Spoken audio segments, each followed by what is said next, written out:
funnest things that you can do with an animal. So I thought I'd take a few moments and just show you how I train my animals. We use all positive reinforcement when we're working with the animals. We never force them to do anything, but we help them to learn. I break training into 5 steps. The first step is the treat. It's called the reinforcement. This is the most important part of training. It's finding something that your animal will work for, some kind of treat that it wants. Now this is going to take some experimentation on your part to find out what your animal likes. Just like people, animals like different things, and it's your job to find out what your animal likes. Here are a few examples of some of the treats my animals like. My dogs like dog biscuits, especially loved canned cheese. To train the pigs, I like to use grapes, dog biscuits, and even popcorn. The parrots will work for peanuts, sunflower seeds, and they also really like peanut butter. You like that? Is that good? Step 2 I call, that's right. It's letting your animal know that that's what you want. That's right. It's called a conditioned reinforcer. Some of the more advanced trainers like to use a clicker to do that for them. Good. Good. He looked up when I said good. He's understanding what good means now. Well, Salty likes peanuts best. So what I'm going to do is I'm going to break the peanut into about 4 or 5 different pieces to keep the treat small. Good.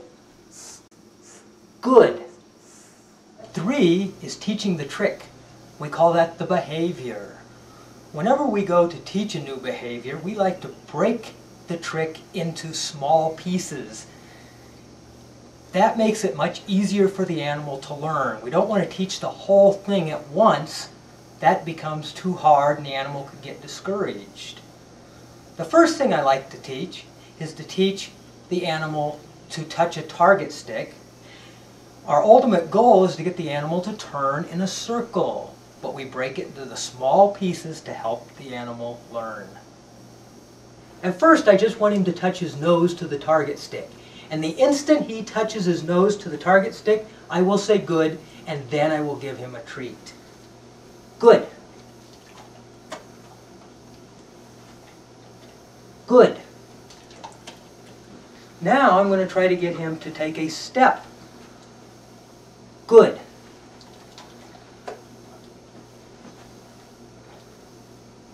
Good. Now he's ready to start getting him to turn in a circle. Good. Good. Good.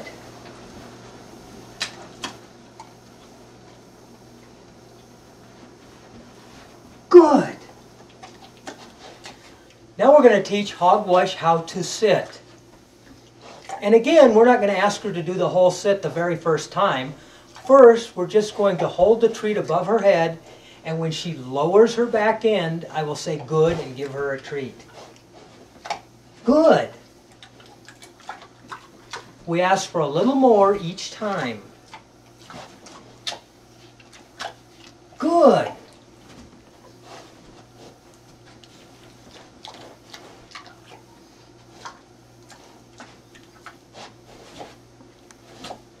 Good. We try to make training fun for both the trainer and the animal. Let's teach Salty to turn in a circle. Now we're going to break this trick into small pieces. First, we just want him to start to turn. So I'll lead him over, I tell him good, and give him his peanut. Next, we're going to ask for just a little bit more out of Salty. I put the peanut back here. Good. I'm starting to get the motion of him turning. I tell him good, and I give him a treat.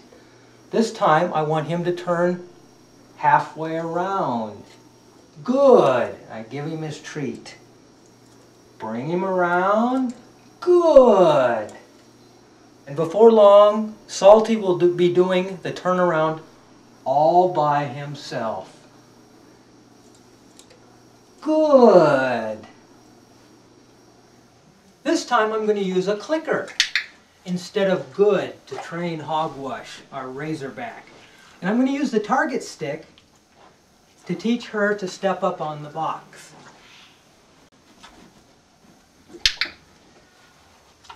I click, or tell her good, the instant her feet goes up on the box.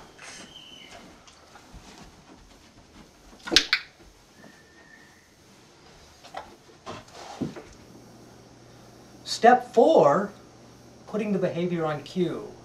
Once the animal knows the behavior and is going to do it reliably, just before the animal does the behavior, we give the cue. Wave. Good. Step 5 is getting the animal to do the trick in different places reliably. And the way you accomplish that is once the animal knows the behavior, you take the animal out and you do it different places, different times of the day, and what it takes is practice, practice, practice.